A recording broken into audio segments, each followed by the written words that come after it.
Welcome to Week 4, Slate Sports Live. I'm Blair Garrett, alongside Nate Powles. We have a bunch of highlights to get into today. Nate, we're breaking into PSAC championship season. Who kicks us off this week?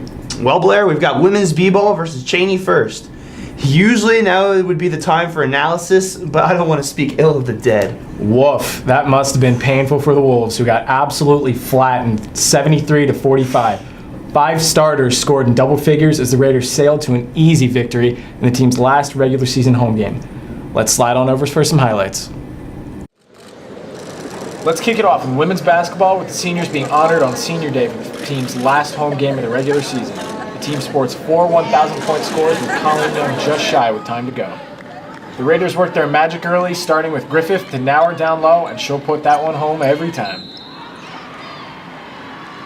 Young kicks it to Nauer, who finds Snyder under the basket for the near uncontested layup, good for 2.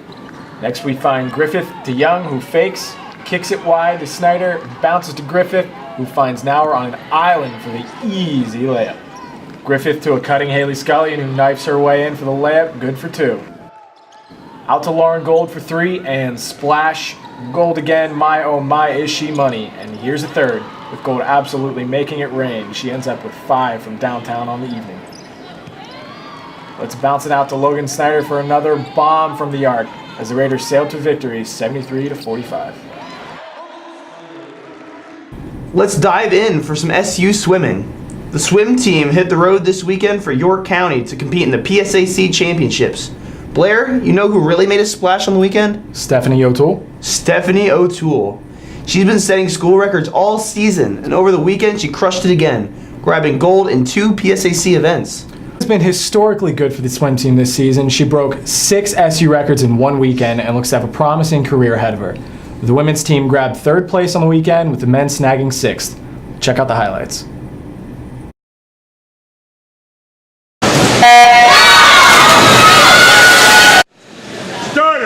Hey, don't forget about Sydney Owens. Right, she was an absolute shark out there. Owens won 3 consolation finals on the weekend, quite the feat. Swimming kicked off its 4-day PSAC tournament with a strong start. Here's Sydney Owens taking off in 200 individual medley, grabbing 1 of the 3 consolation finals. Cut to Steph O'Toole, who's smashing records left and right. Erin Fife steps up to defend her championship in the 100-yard butterfly, but fell just short, grabbing 5th place. On to the men, who sport a young core this season and had some strong performances as well, finishing 6th overall. Let's head on over to the relays. Thursday night, the women grabbed 3rd place, with Erin Fife anchoring the team for an impressive finish. For the men, an all-underclassmen team pushed the pace for 7th place, led off by freshman Nick Bloom. Let's hear from PSAC championship winner Steph O'Toole. It's definitely been fun, for sure, and I've had a lot of patience, and I've just given it all I've had, so it's worked out well so far.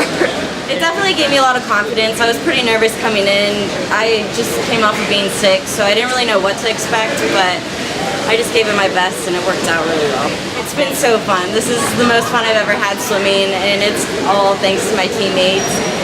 Having them at the end of the pool every time just makes me want to go faster. Well, she's just been great for our team, and it's fun to have her out there and work. And, she really pushed hard through some things here this spring since we came back. And, we knew the races might be a little bit of a challenge for her. And she had to work hard for them. I mean, it's not a given. Our conference is really tough. But she got herself ready. She prepares well. And it's exciting. I mean, anytime you win an event in our conference, it's phenomenal. So we're really proud of her and, don't want to take it for granted. So, each race is its own. And, if she wins another one, great. So we'll see how it goes. Men's basketball had a rough game Wednesday night against Westchester, but bounced back with something to prove, rolling Cheney by 30 points. They sure did. Who really stepped up for the Raiders? In the team's final home game of the regular season, forward Dustin Sleva broke the game open with 10 points in the first 6 minutes of the game and didn't back down all game. Sleva ended with 26 on the night. The Raiders have just 1 game left before hosting a quarterfinal match in the first leg of the PSAC tournament. Let's see what went down this weekend.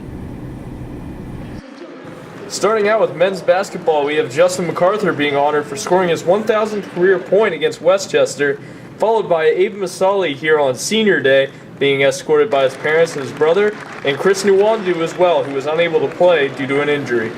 We'll kick off the action first with Dustin Sleva driving to the lane, getting the layup to go with some shaky defense at best by Cheney, and Sleva again dominating down low, scoring the easy basket. And then Masali, you bring the bread, I'll bring the jam. John Costello getting to the rim, throwing it down. And you also have Antonio Kellum from Sleva. Sleva splits the double team and the foul. The Raiders would just continue to pile on as Sleva here finds Antonio Kellum for the easy basket. Raiders up big early on. And again, Masali, senior day, why not? He's going to get big in on the action. 15 points on the night to go along with 10 assists. Masali again drains it from the top of the key. And then Masali finds Sleva. Sleva going to dish it out to Masali for 3. And that's all she wrote. That takes us to our track and field segment, where the indoor team sent a handful of athletes to Kutztown University to compete in the 6th Team Challenge. The Raiders got a big boost from Caleb Bartlett, who returned from injury to grab first place in an NCAA provisional qualifier in the process. He is a mammoth of a man, and the Raiders are lucky to have him back. Alec Rideout was a deciding factor in the competition, setting a new PR in the shot put, good for first place. On the women's side, Sarah Hunt came razor close to breaking a few school records. No big deal or anything for her. Yeah, Nate, she took 2 events of her own and put up a good showing for Shippensburg. Let's head on over to the batting cages to see what's going on with SU softball. After a hot start, the team dropped 4 straight this weekend. Yeah, they had a rough go of it, but hopefully they got to soak up some sun on their trip to Myrtle Beach. Hopefully they can get back in the winning column in their next tournament when they head back to the Carolinas, which kicks off in March. Finally, we've got baseball. How'd the men fare this weekend? No bueno. The men gave up 18 runs in the first game against Catawba College in an absolute shootout, which included a ridiculous 11 homers. The Raiders banged home 15 of their own, but came up short. Senior Jake Kennedy had 2 dingers with 6 RBIs on Friday alone, but it just wasn't enough. SU dropped 2 more against Catawba on the weekend. Well, that should just about do it for us here at Slate Sports Live. As always, check us out online for all the latest Shippensburg sports info and highlights. With Slate Sports Live, I'm Blair Garrett and Nate Powell signing off.